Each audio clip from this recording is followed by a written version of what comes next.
Party జిల్లా అధ్యక్షుడు భూపేష్ గారి ఆధ్వర్యంలో గౌరవనీయులు చంద్రబాబు నాయుడు గారు, భవిష్యత్తు నాయకుడు లోకేష్ గారు ఒక ముహూర్తాన్ని ఫిక్స్ చేసి గతంలో ఎన్నో మాటలు పోస్ట్పోన్ అయిన ఈ పార్టీ ఆఫీసులను ఇక్కడ నిర్మించాలని చెప్పి నిశ్చయించి ఈ దినం 10-26 నిమిషాలకు ఈ ముహూర్తం చేయడం జరిగింది. అయితే సమాజమే దేవాలయం, ప్రజలే దేవుళ్ళ నినాదంతో ఈ పార్టీ స్థాపించింది.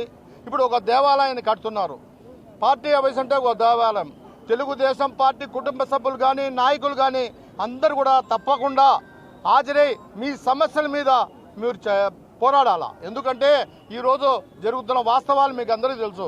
ఈ దినం దేవాలయం కట్టేది ఎందుకంటే మీకోసమే. భవిష్యత్తు నాయకుడు నారా లోకేష్ గారు ఎటువంటి పరిస్థితుల్లో కార్యకర్తలుగా అండగా ఉండాలి. కార్యకర్తలే తెలుగుదేశానికి ప్రాణం, కార్యకర్తలే తెలుగుదేశానికి దిక్సూచి అని చెప్పే విధంగా ఈ దినం పార్టీ ఆఫీస్ కడుతున్నారు. ప్రతి ఒక్కరు మీ సమస్యల మీద పార్టీ ఆఫీస్కి వచ్చి మన జిల్లా అధ్యక్షుడు ఉంటాడు, అదేవిధంగా ఆ పార్టీ నాయకులు ఉంటారు. మీరందరూ కూడా వచ్చి సద్వినియోగం చేసుకోవాలని చెప్పి ఈ ముఖంగా కోరుతున్నాం.